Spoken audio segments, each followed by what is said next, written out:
ოსი ხალხის ისტორიაზე მინდა გესაუბროთ სულ რამოდენიმე წამში.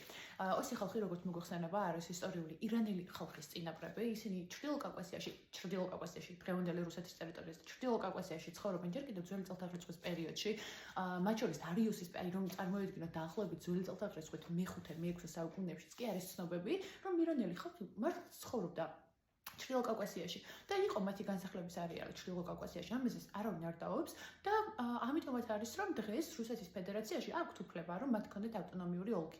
მაგრამ რომ დაუბრუნდეთ, ისინი იყვნენ თავდაპირველად სკვითები და სარმატები, ირანული წარმოშობის ხალხი, რომლებიც მოგვიანებით შემდეგ გადაიზარდნენ ალანურ მოსახლეობაში, დღეს ოსებში, ამ ყველაფრის დეტალებში შევალ სულ რამოდენიმე წამში. რატომ მაშინ შეიძლება გაუჩნდეს ადამიანს კითხვა, რომ რატომ არ ყოფილიყო ისინი არასდროს ირანული იმპერიის პირდაპირ შემადგენლობაში.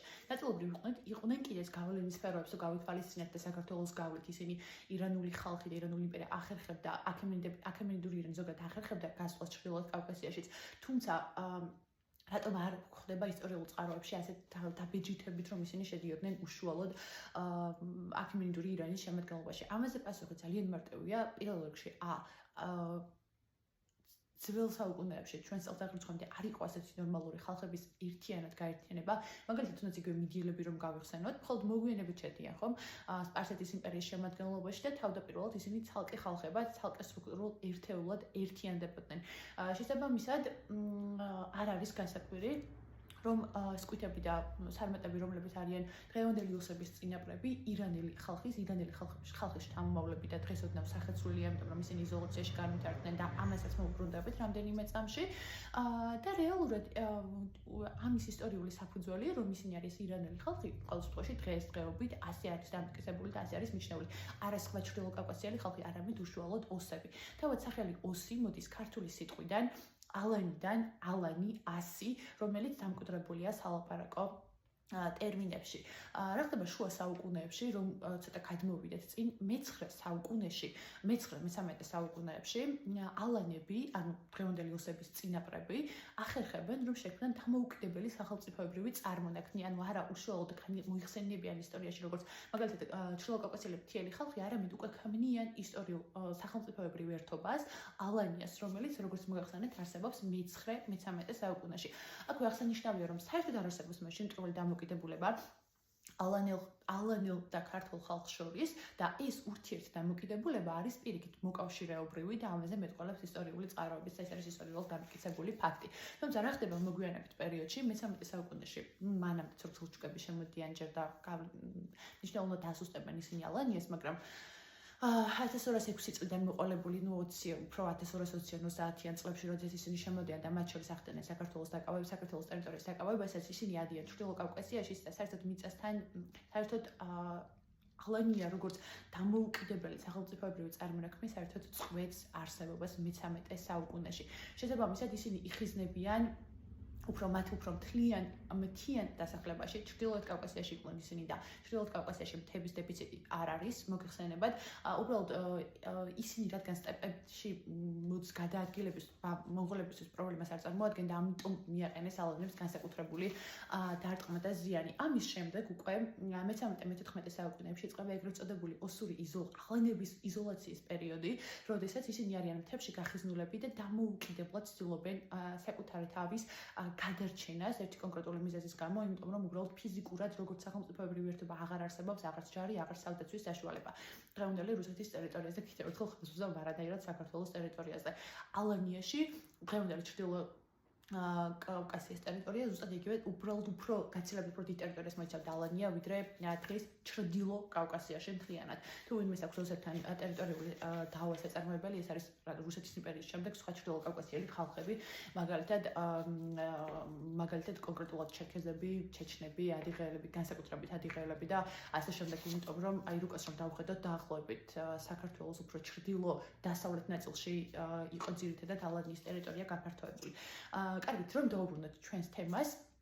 რა ხდება მოგვიანებით პერიოდში. აი დეტალურად ისტორიას რომ აღარ გავყვეთ მონღოლების შემდეგ, მე-15 საუკუნეებში ზოგადი მონახაზი რომ გავაკეთოთ ამ პერიოდში, მოგვიანებით ოსმალეთის იმპერია და ირანის სეფენიდური ირანი უკვე იწყებს არსებობას და ამ შემთხვევაში უფრო გავლენისათვის არა მხოლოდ საქართველოს ტერიტორიაზე, ამ დროს უკვე კონსტანტინოპოლიც დაცემულია მე-15 საუკუნეებზე მაქვს საუბარი, როდესაც ანატოლიის ტერიტორიაზე უკვე ძირითადად თურქული წარმოშობის ხალხები არიან გაძლიერებული და ისინი იბრძვიან როგორც ახლო აღმოსავლეთში, ასევე სამხრეთ კავკასიაში, ჩრდილოეთ კავკასიაში გავლენის მოსაპოვებლად. მაგრამ რა ხდება, როდესაც რუსეთი უკვე აქტიურად იკავებს კავკასიას და მათ შორის საქართველოში შემოდის მე-18-19 საუკუნეებში, ეს პერიოდი არის საინტერესო, იმიტომ რომ ოსი ხალხი და ზოგადად ჩრდილოკავკასიელი ხალხი მოგვიანებით საქართველოს ხედავს რუსეთში გამოსავალს, გადარჩენას და უსაფრთხოების იმედს, ხომ თავდაპირველად ყოველ შემთხვევაში ასე განიხილებოდა. და რა ხდება მაშინ მე-19 საუკუნის ბოლოს, ანუ როგორ ეგებება საქართველო მე-20 საუკუნის დასაწყისს. საინტერესოა, რომ ჩრდილოკავკასიაში ადმინისტრაციული გარკვეული უფლებები უნარჩუნდებათ ჩრდილოკავკასიელ ხალხებს, ავტონომია, რა თქმა უნდა, რუსეთის ფედერაციის შემადგენლობაში და ომებზე რომ ცალკეულ წინააღმდეგობებზე ყურადღება რომ აღარ გავამახვილოთ, საქართველო არის ჩვეულებრივ ერთიანი, მთლიანი, გაერთიანებული უკვე მოგვიანებით, მაგრამ ყოველ შემთხვევაში როგორც ესეთი არანაირი სეპარატისტული ტალღა იქ არ არსებობს. არავის არ აქვს საქართველოს ტერიტორიაზე შიდა ქართლში, დღევანდელ შიდა ქართლში არავის არ აქვს სეპარატისტული პრეტენზია, განსაკუთრებით რუსი ხალხის და რუსი ხალხის მიერ. 1884 წელს რუსეთის მიერ, ამ დროს საქართველო რუსეთის შემადგენლობაშია, ან მინდა შეგახედოთ როგორ იგებება საქართველო მე-20 საუკუნეს. რუსი ხალხის მიერვე ჩატარებული სახელმწიფო აღწერა, მაშინ სიების შედგენა ერქვა, თუ სწორად მახსოვს, აღწერითი სიების შედგენა 1894 წელს შიდა ქართლში, თუნდაც ქალაქი ცხინვალი რომ ავიღოთ. თუ სწორად მახსოვს 884 თუ 814 კომლი იყო, ზუსტად აღარ მახსოვს. მაშინ არც ერთი ოჯახი არ იყო ოსური. არც ერთი ოჯახი არ იყო შიდა ქართლში, ცხინვალში, მაშინ ოსური. და რეალურად აი სრულად ყოველდღე უსაფუძვლო იყო, რომ საქართველოში რაიმე ტიპის ავტონომიაზე, რაიმე ტიპის ოსურ ავტონომიაზე ქონდა საუბარი. მაგრამ შეეგება საქართველოს მე-20 საუკუნეს და რა ხდება? რუსეთში ხდება რევოლუცია, საქართველოს იბრძვის დამოუკიდებლობისათვის, 1921 წელს იხდება სისხლი და საბოლოო ჯამში თებერვლის თვეში უკვე ბოლშევიკები შემოდიან და ახდენენ საქართველოს გასაბჭოებას და ამ დროს საქართველოს ტერიტორიაზე ცხოვრები ოსები, მათი ნაწილი რასაკვირველია ფიზიკურად შეუძლებელია. დღეს სომხები ცხოვრობენ საქართველოში, თურქებიც, რუსებიც, ირანელებიც და ამერიკელებიც. ხომ ბუნებრივია, რომ ქვეყანაში არსებობს ეთნიკური უმცირესობების რაღაც გარკვეული ნაწილი. მაგრამ ხო ყოველ წარმოუდგენელია, ეხლა გერმანული დასახლებებიც იყო და ეხლა თქვენ როგორ წარმოგიდგენიათ, რომ გერმანელებს ავტონომია უნდა შეგვექმნა გერმანელებისთვის. მოკლედ, ყველანაირი სახელმწიფოებრივი საერთაშორისო სამართლის ნორმებიდან ამოგლეჯით და იზოლაციით გამომდინარე იქიდან, რომ ოსი ხალხი როგორც ეთნიკური უმცირესობა რუს ხალხს უჭერს მხარს, იმიტომ რომ რუსეთში ხედავენ ისინი ძალას და ძლიერებას, მაშინ როდესაც საქართველო დამოუკიდებლობისთვის იბრძვის 1921 წელს, ხდება ისე, რომ რუსეთი ასაჩუქრებს, ეს სიტყვა ცოტა ისტორიული ტერმინი რამდენად არის არ ვიცი, მაგრამ ყოველ შემთხვევაში რუსების მხრიდან ხდება ოსი ხალხის პრივილეგირება და საქართველოს ტერიტორიაზე სრული უმცირესობისთვის ხდება ავტონომიის შექმნა. აი აქ იწყება პირველი გასაქანის, ანუ ასე ვთქვათ, კარების გამოღება სეპარატისტული მოძრაობებისთვის რუსი ხალხის მიერ და ერთი წლით ადრე აფხაზეთის ტერიტორიაზეც, როდესაც 21 დეკემბერს მიიღეს გადაწყვეტილება, რომ ავტონომია უნდა შექმნილიყო აფხაზეთის ტერიტორიაზეც, ავტონომია როგორ ანუ საქართველოს გავლით უნდა შესულიყო აფხაზეთი, თითქოს როგორც საქართველოს შემადგენლობაში მყოფი, მაგრამ მაინც ეს უნდა ჩაწერილიყო, რომ საქართველოს გავლით შედიოდნენ. რაც ყოველდღე წარმოუდგენელი იმერეთ შეიძლება საქართველოს გავლით შედიოდეს სადმე 1922 წლის 20 აპრილს უკვე იქნება ავტონომია საქართველოს ტერიტორიაზე, რაც არის ყოველდღე ამოგლეჯილი კონტექსტიდან სამხრეთ კავკასიაში, ანუ ჩრდილოეთ კავკასიელ ხალხს როგორ შეიძლება ქონდეს საკუთარი ავტონომია. რაც არის ყოველდღე მიუღებელი, მოგვიანებით იყო ამის გავაქმების ბრძოლება, მაგრამ ამაზე სხვა ვიდეოებში ვისაუბროთ, მაშინაც ცოტა დეზორგანიზირებულად ხდებოდა ყველაფერი. თანამედროვე ისტორიაში რომ გადავიდეთ, მაგალითად ზვიოდის დროს, მაგალითად, ანუ ადრეულ 90-იან წლებში 9 აპრილების დროს, როდესაც აქცენტის საერთოდ არ იყო იმაზე, რომ ცხინვალის რეგიონში უკვე ქართველებს ხოცავდნენ, აფხაზეთის კუთხეში გამოდიოდნენ და სეპარატისტულად გამოდიოდნენ და რუსეთსა შეერთებას ითხოვდნენ და ამ დროს ჩვენ გვქონდა სამოქალაქო ომი, რაც სამოქალაქო ომის წარმოება იმ პერიოდში. გასაგებია, რომ ძალაუფლებისთვის იბრძოდა მაშინ მხედრიონი ცალკე, გვარდია ცალკე და ყველა საკუთარი პოლიტიკური ინტერესი ჰქონდა, შესაძლოა ჰქონდაო პუჩის მომხრეებს იმედი რომ საქვეყნას ემსახურებოდნენ, მაგრამ ხო, მოკლედ ამ დეტალებში რომ აღარ შევიდეთ, კონკრეტულად დღეს არ გვინდა იმაზე საუბარი ზვიას რატომ დაუპირისპირდნენ და რატომ მოუწყეს ის რაც მოუწყეს, რამაც რეალურად გამოიწვია ერთ-ერთი მთავარი ფაქტორი იყო აფხაზეთის ომის აგების და მანამდე ცხინვალის რეგიონში რაც მოხდა.